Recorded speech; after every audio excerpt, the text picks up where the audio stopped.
Bismillahirrahmanirrahim and Assalamu alaikum. Welcome to lab number 15 of electrical machines.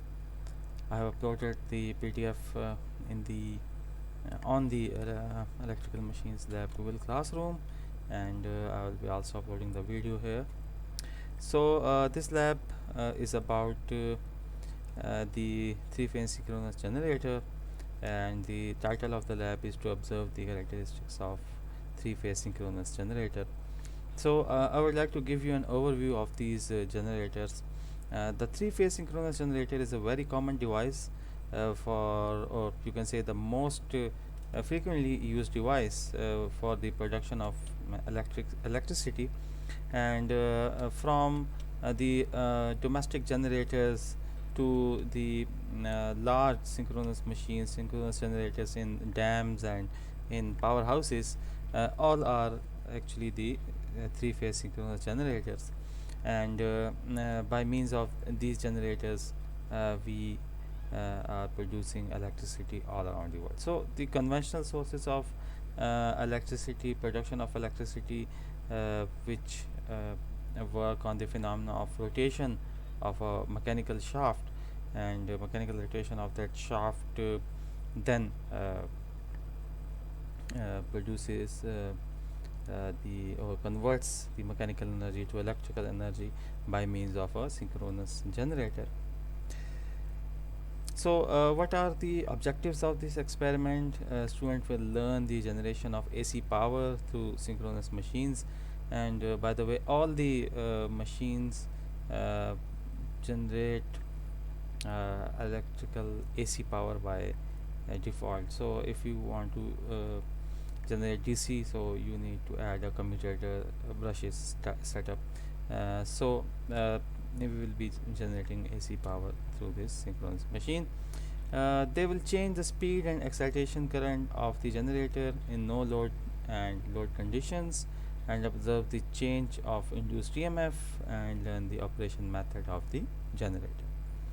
The results are plotted on the graph between the following quantities, which include the generator terminal voltage, which is actually the output or voltage from the armature, and current, generator speed and terminal voltage, generator excitation voltage, and terminal voltage.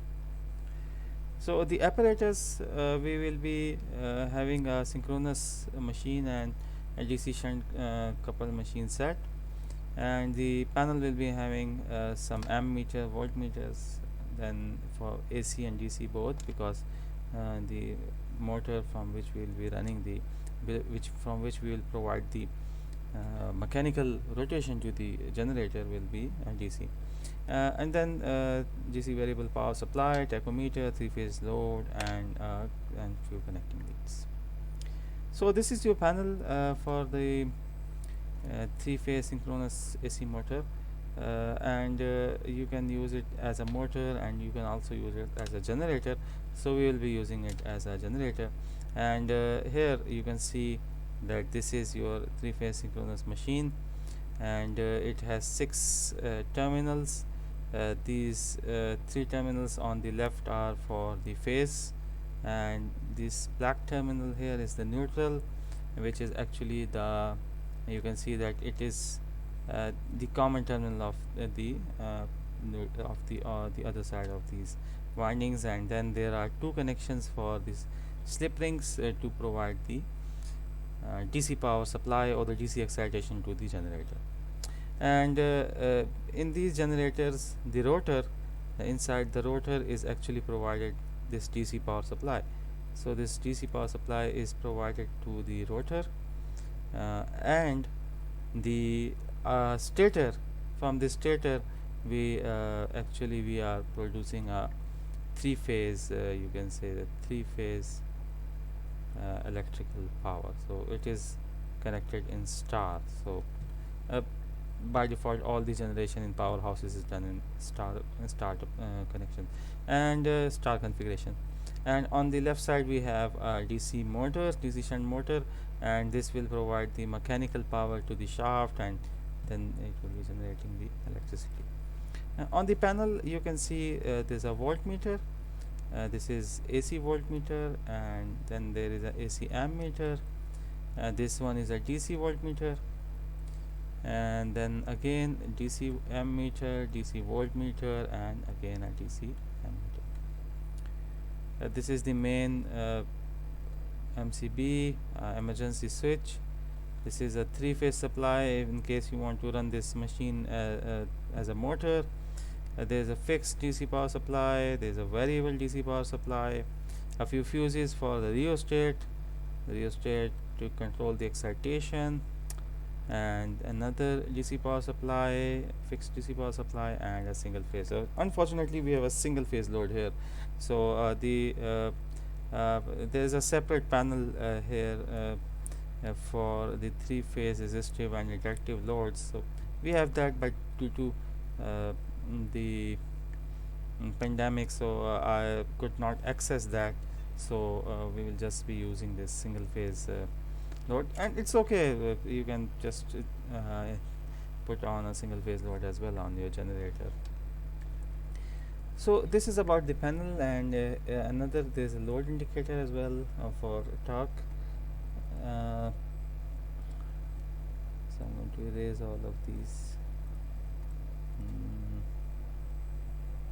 Okay, yes, erased. So the circuit diagram, actually what happens that the phenomena is that we provide the DC excitation to the rotor.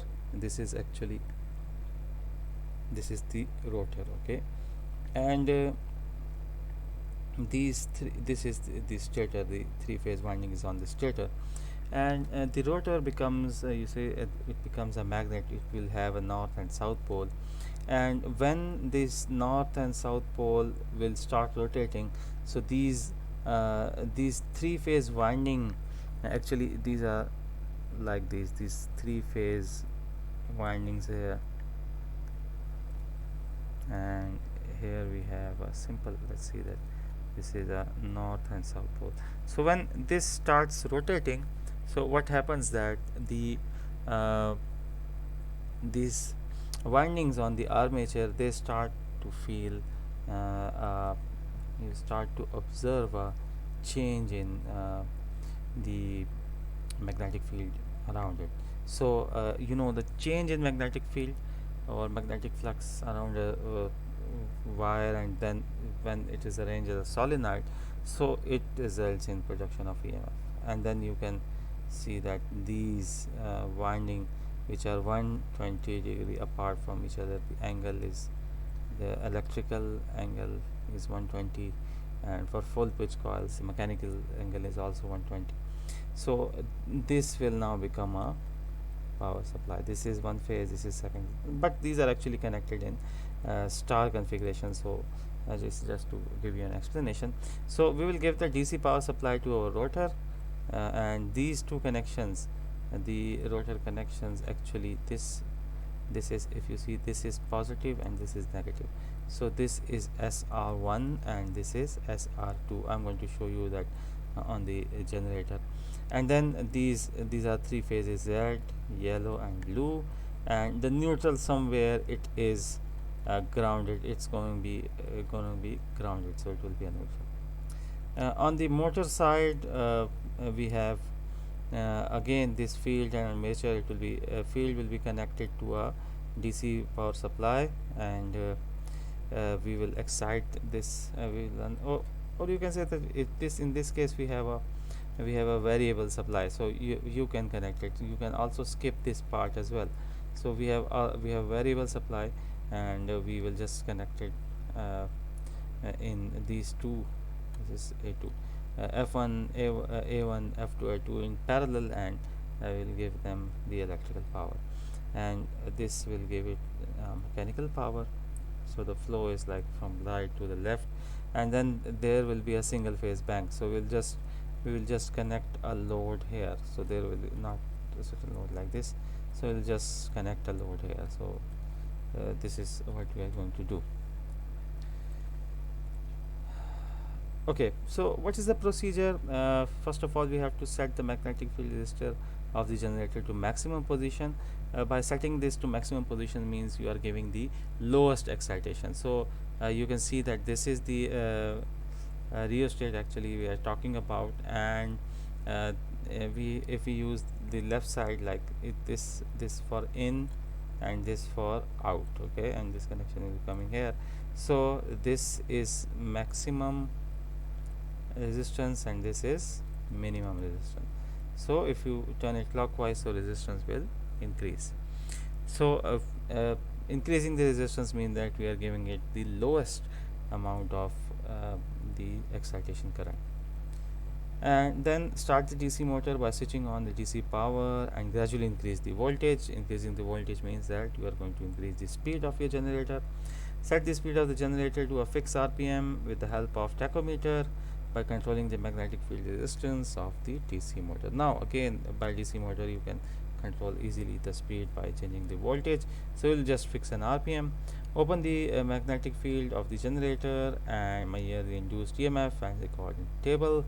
Measure the value listed and record the graphs which I have discussed already.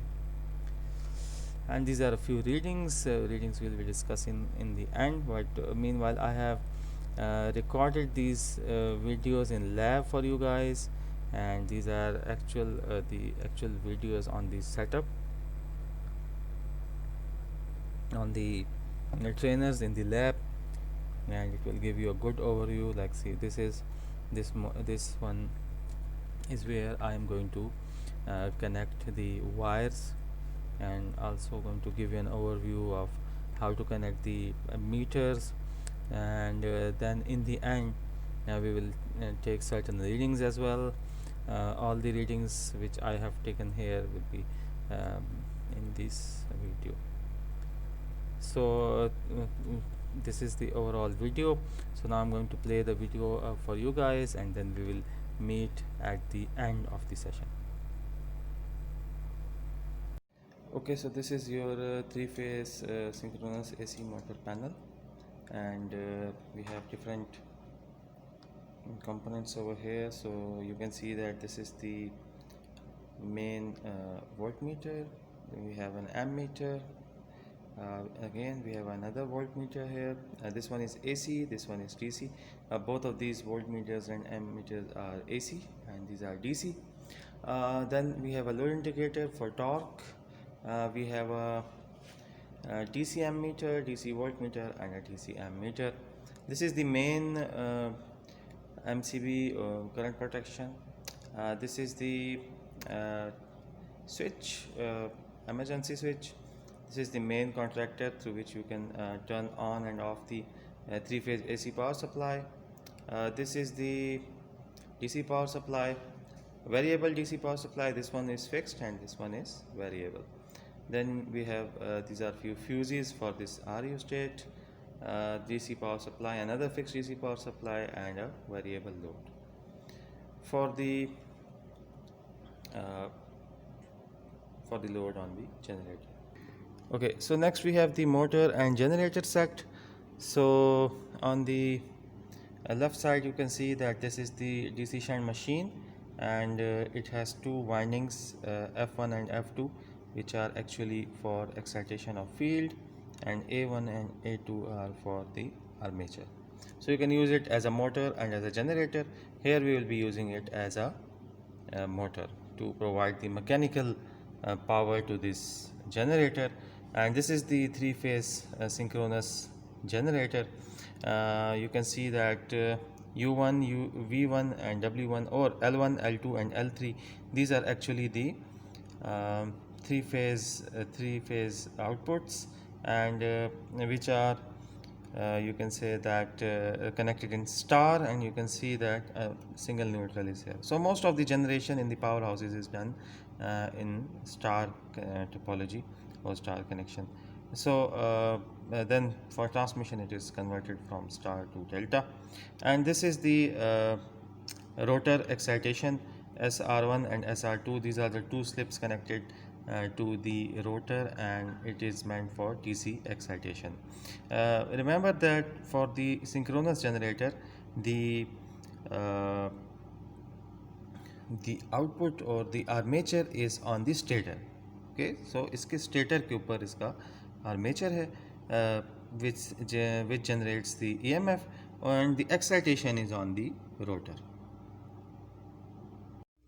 Okay, so this is the setup now, and on the right side we have a synchronous three-phase synchronous generator, and on the left side we have a DC shunt machine, and we will use this DC shunt machine as a motor here and provide the mechanical power to this generator, and we will generate three-phase uh, electricity, three-phase output power from this synchronous generator.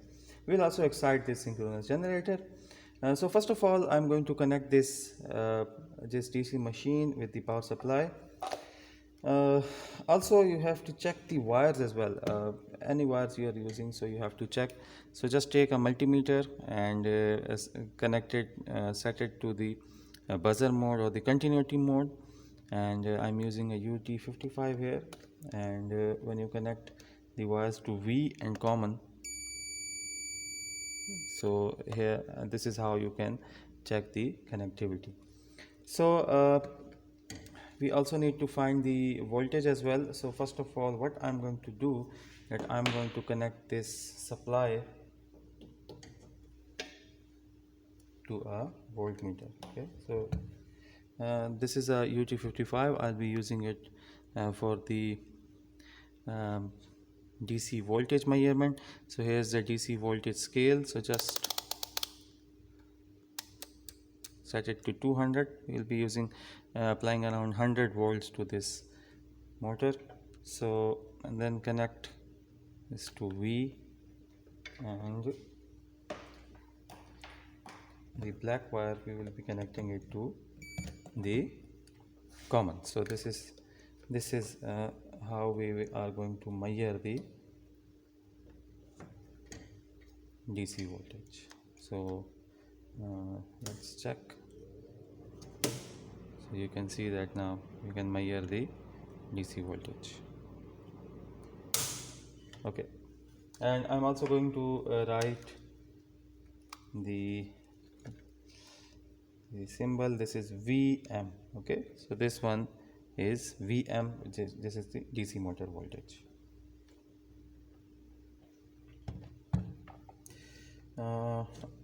Also I can get a longer wire here. So that one was the shorter one, and also I can apply a longer wire. So the same connections I'm going to apply, but with a longer wire so that it can easily be adjusted. So this is the same connection. I'm just using a longer wire, so it's easily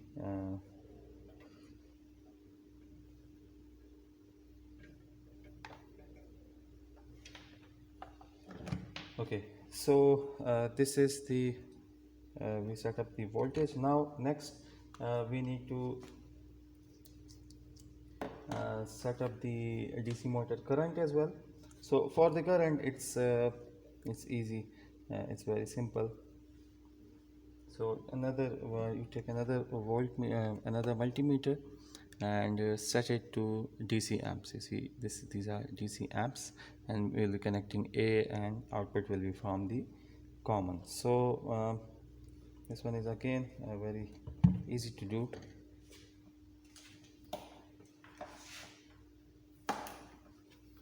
So connect the first wire to the power supply, and then connect this wire to the A terminal of your multimeter. So this is now the input.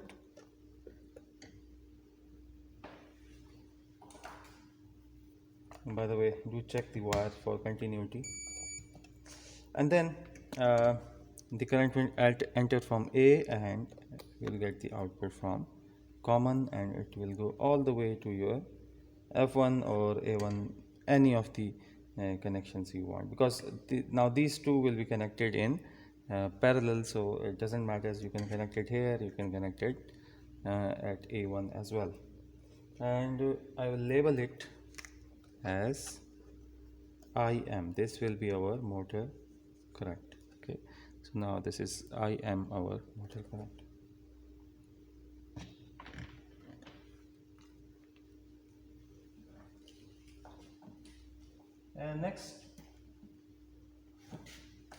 Next we'll be simply short circuiting the connections of F1 and A1 and F2 and A2. Okay, so this is the F2 and A2.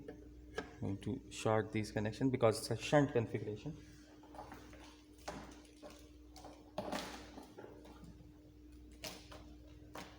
And then also short circuit the A1 and F1.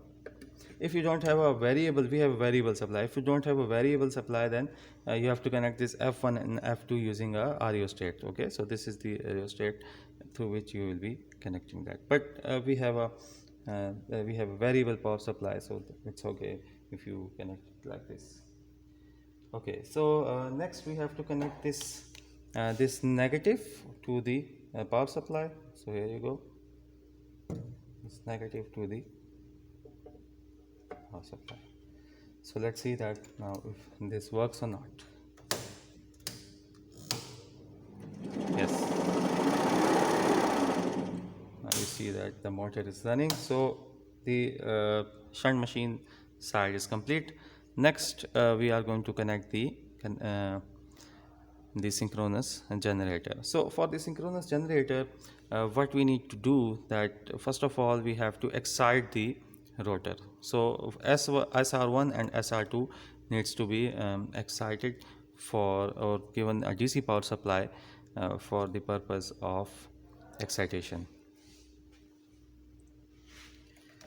So again, what I'm going to do, that I'm going to use this fixed power supply and I'm going to connect it to the rheostat.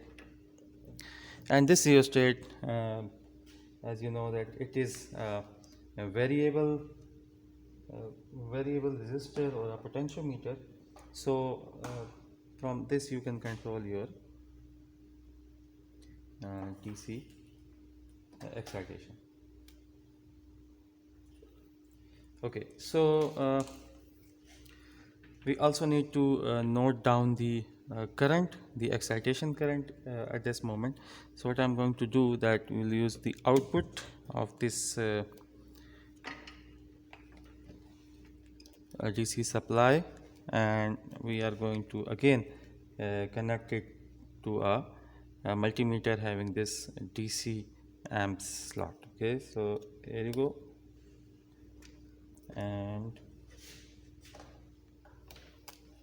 next we will connect this output of this multimeter to SR1. So this is the positive, which is going all the way from power supply to rheostat, and from rheostat to ammeter, and from ammeter to SR1. So I'm going to label it as IE. So this is the excitation current IE.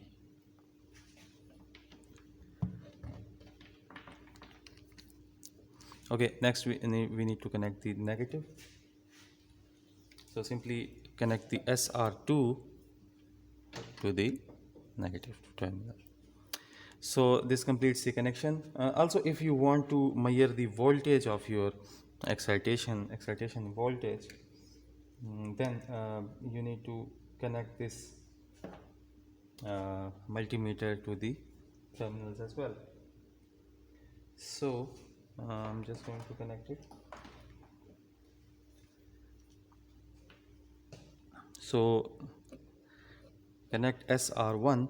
First of all, configure your multimeter. Okay, so this is now configured on set on AC volts. I am going to set it on DC volts. Okay, so this is DC volts, and now connect it to V, and the other terminal, the negative side, must be connected to common. So it's a parallel connection when it comes to the voltage measurement, as we all know. So here connect this SR2 to the common, and we will name it as VE. So this is the excitation voltage, this is VE. So just here, I will show you the meters at the end. Now we have to connect the output of this generator to multimeter as well as to the load. So first of all, if you want to measure the voltage, the output voltage, so what we are going to do here is to set this multimeter to 750 or 200, but it will be less than 200. So from the previous readings I can see that it's around 70 to 80 volts. So I'm going to set it to 200 volts AC. Next we have to connect two phases to the multimeter. So okay, so I'm going to connect this. This is the one phase, this is the first phase, and the other one, the yellow phase. So you can use the red, yellow and blue wires for connecting the phase of AC phases, the AC power supply. So here you go. So this is the connection. I have connected both the phases to volt and common of this multimeter, and this will be our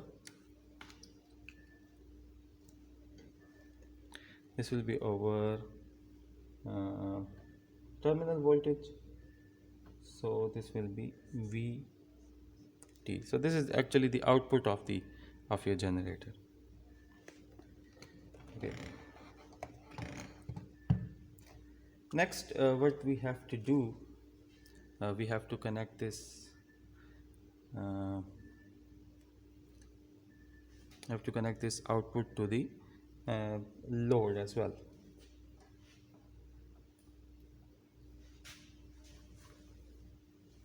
So for the load, what I'm going to do, I'm going to connect the yellow phase this time. Okay, so this phase here, and I will connect it to the I will connect it to the load through the ammeter. So this is the ammeter, and I will set it all the way to AC amperes. Okay, so this is AC amps.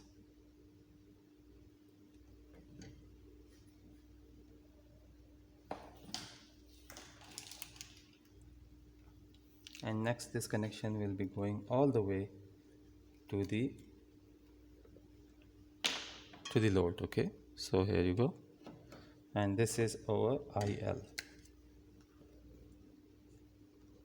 This is the load current. So from the armature to the ammeter, and from the ammeter it is connected to the load. Okay, so this was our load current, and then the neutral has to be connected as well. So as the load is single phase here, so we have to connect this neutral to the load. So this is the connection. I have connected this neutral to the load. Okay, so one reading is remaining. We have to measure the frequency as well. So again, the frequency connection is simple. Just connect these two windings, these two, or you can also connect the phase and neutral as well. So what I'm going to do is that I'm going to connect the load to the ammeter. So here you can see that there is a option for 20 kilo up to 20 kilohertz. So this is mostly suitable for the electronics application, but we will try to measure the frequency here. So let's see that what are the results.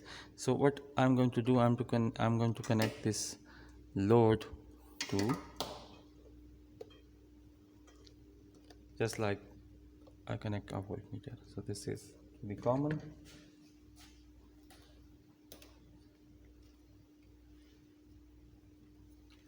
and another connection all the way to the volts. So this will be our frequency. Here you go. So now we have set up the connections, and next what we are going to do, that we are going to go for the readings. Okay, so before the readings, I just want to show you how you have to run this panel. So first of all, what you have to do, I'll just get the camera over here, so you can get a clear view over here. So you have to turn on uh, this main supply. Okay, then this one, this is the generator, the motor, sorry, the DC power supply for the motor. Just turn it on and then turn on your motor.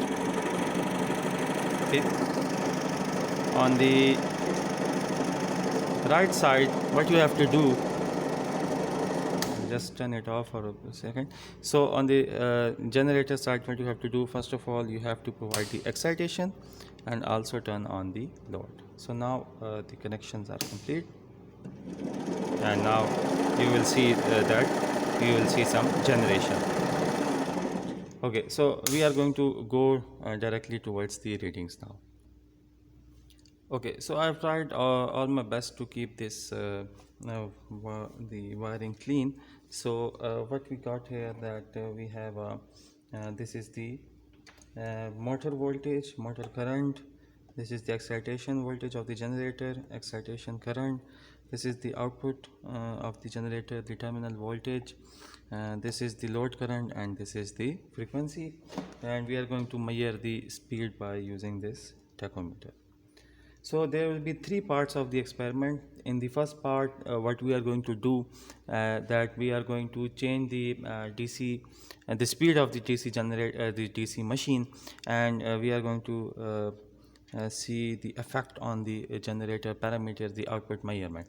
Then we will change the excitation current and note what are the effects on the output voltage and frequency as well. And then at the end, we are going to increase the load on the generator and see what are the changes or the in the measurements. Okay, so first of all, first reading, the set of readings which we are going to take is for the changing the speed of the generator.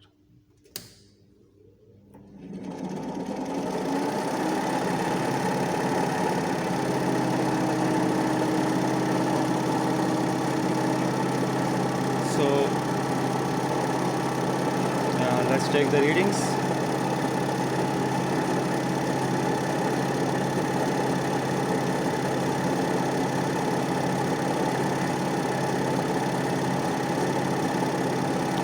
Okay, so the speed is around 1009.5 rpm, and the voltage can be noted here, the current, excitation voltage, excitation current, terminal voltage, load current, and frequency.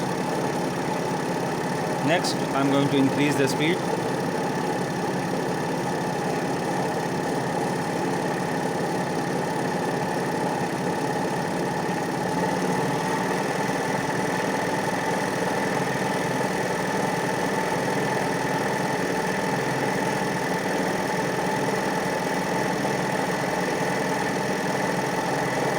So this is the speed now, it is like 1234,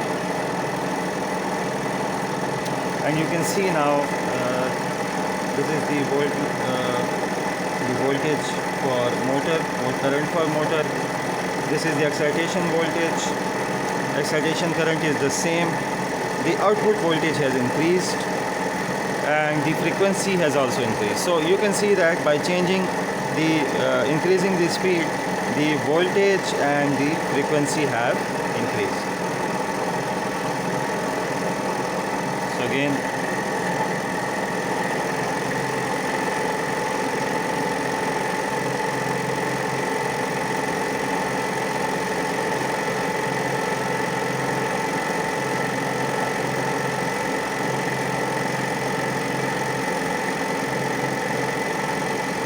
So again, we have increased the speed up to 1348, and you can see that in all the readings, you can note all the readings, and again the voltage has increased and the frequency has increased.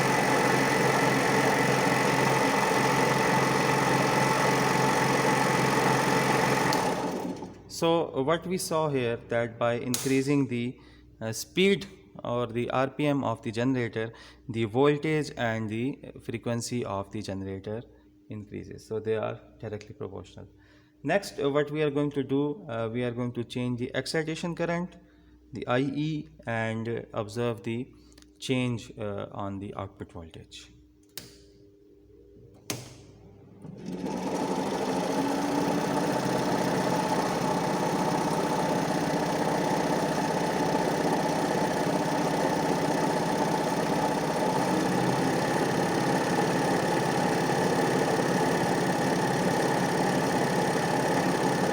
Okay, so the speed will be constant. It's around 1027 RPM. This will be constant, and you can note the DC motor voltage, DC motor current, excitation voltage. Excitation current is 0.16 here. The terminal voltage, load current, and the frequency. Now, what I'm going to do, that I'm going to increase the you can see this is the excitation current. So now I have increased the excitation current to 0.1718. You can see that if I decrease this current, so the voltage is low, and now if I'm increasing,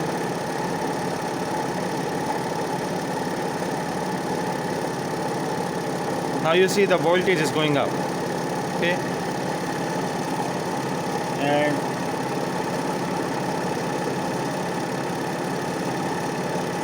speed will be same.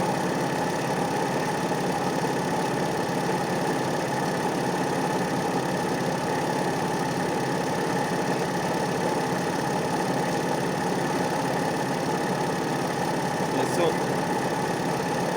it's around 1032 for all the readings. So we will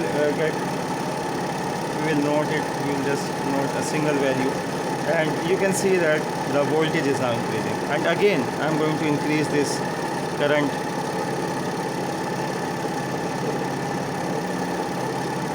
So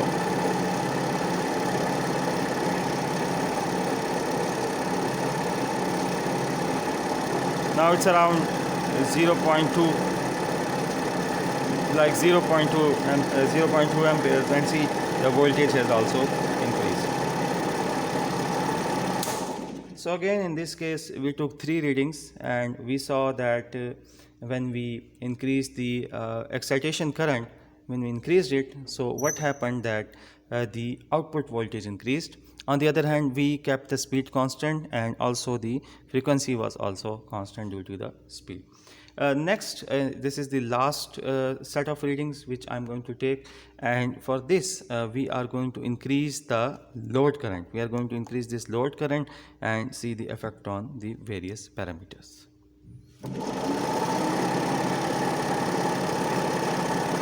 So note down all the readings here. So you can see that there is change in voltage, so you can just take one reading which you think is good, and terminal voltage, load current is 0.05, frequency is 0.20. So let's take the reading of the speed. So speed is around 1039. Okay, so this is 1039. Now I'm going to increase the loads. Okay, so you see the load current, I'm going to increase it. Okay, 2 points. So now the load current is 0.11, and you can see that there is a decrease in the voltage. So see, it was in 70s, and now as the load current increases, there is a decrease in the voltage, and there is a decrease in the frequency as well. So the decrease in the frequency is due to the fact that the speed has decreased. Okay, so let's see that what is the speed now.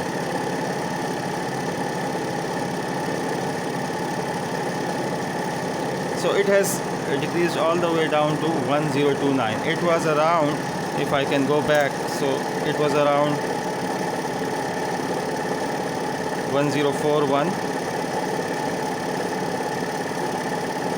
1043, and now it has decreased all the way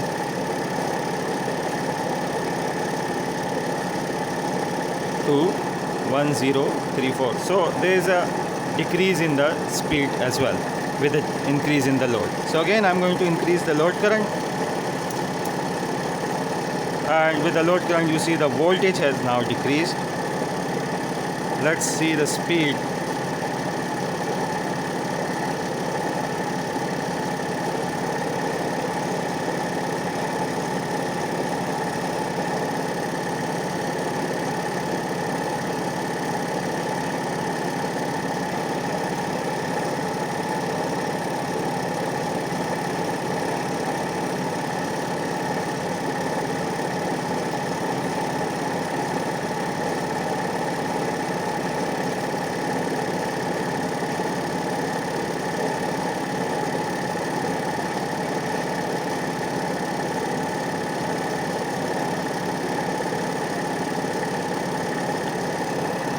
So I'm going to check the speeds for all the three readings.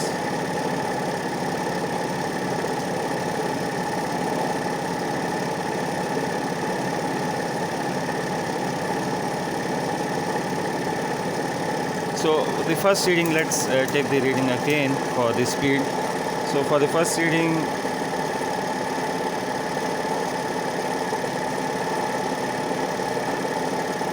the speed was 1060, and then for the second reading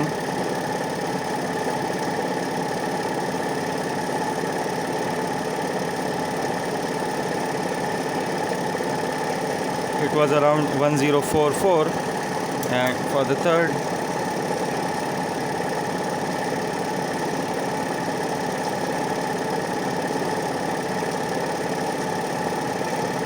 reading it's around 1040.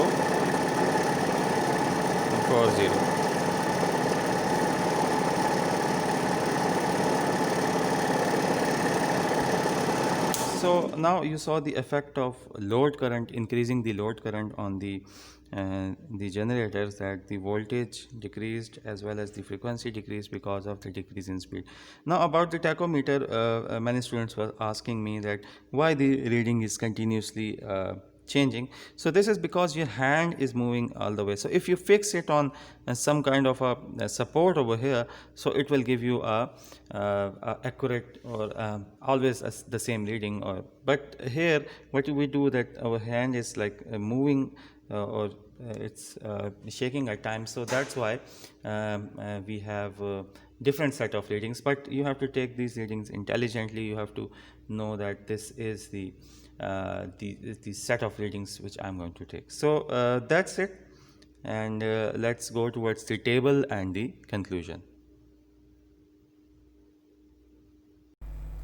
Okay, so I hope you've got a good insight of the overall lecture, and now this is the table which we have got, the generator speed. So what we did, we made three sets of reading. So the first set of reading is the when we vary the speed. So when we vary the speed, then we saw that the voltage increases, the output terminal voltage or the generator terminal voltage, it increases, and also the frequency increasing. So I just want to tell you that these synchronous machines are called synchronous machines. Their name is synchronous machines because speed and their frequency is synchronized. More speed means increase in the frequency, lesser speed means decrease in the frequency. And therefore in the powerhouses, what they do, you have to keep the speed fixed, because if you want a 50 hertz frequency, and then if you have a two-pole generator like in steam turbines, by formula of the synchronous speed, like ns is equal to 120 f by p, if you calculate that synchronous speed, it's around 3000. So you have to maintain that 3000 speed. And similarly for a 4-pole generators, we need 1500 rpm. So these speeds are important to maintain the frequency. Then secondly, what we did, that we increased the excitation current. I'm just going to sorry, increase the font size so we can get a good overview. It's not looking good now. Yeah, it's good now. So in the second set, what we did, we actually we changed the excitation current. Okay, so we increased the excitation current, and what happened, the voltage increased. So this is the way, and you see that the frequency is constant. Frequency is constant because there is no change in speed. So speed is constant, frequency is constant. So now this is how your AVR works. The automatic voltage regulators, what they do, that they vary the excitation current of the generator or the rotor or the DC excitation. They vary that, and by varying that, they maintain the output voltage. uh, if you don't, like, if you are not getting your desired output voltage and the speed of generator is more, so what they do, number one, there is a governor control, and if the governor control uh, uh, uh, is not able to get the voltage in the required range, so the AVR then reduces the excitation current. And similar is the case for the slower speed. So if the speed is not uh, by the speed you are not able to generate the required output voltage, so excitation current is increased. And this mostly happens because I told you that the speed is constant, so this mostly happens because of the load current. So if when the load current increases, the voltage decreases, and this is what we did in the observed in the last part of the practical, in the last set of readings. What we did here, that we increased the uh, load current. Here's the load current. So by increasing the load current, that we saw that the generator voltage is dropping, the speed is dropping, and the frequency is dropping. Okay, so the if you want to control the frequency, then you have to increase the speed of your shaft, and if you want to control the voltage, you can control it by the excitation current. Then you have to draw the graphs for terminal voltage and current, speed and terminal voltage, and generator excitation voltage and terminal. So this should be excitation current. So I'm going to update it. This should be excitation current, because the both will increase, but mostly excitation current is the term which we use the most. And then you have to write the conclusion. So that's it, and I hope you got a good insight of the experiment. If you have any questions, you can post them here and I will respond to them. Thank you very much.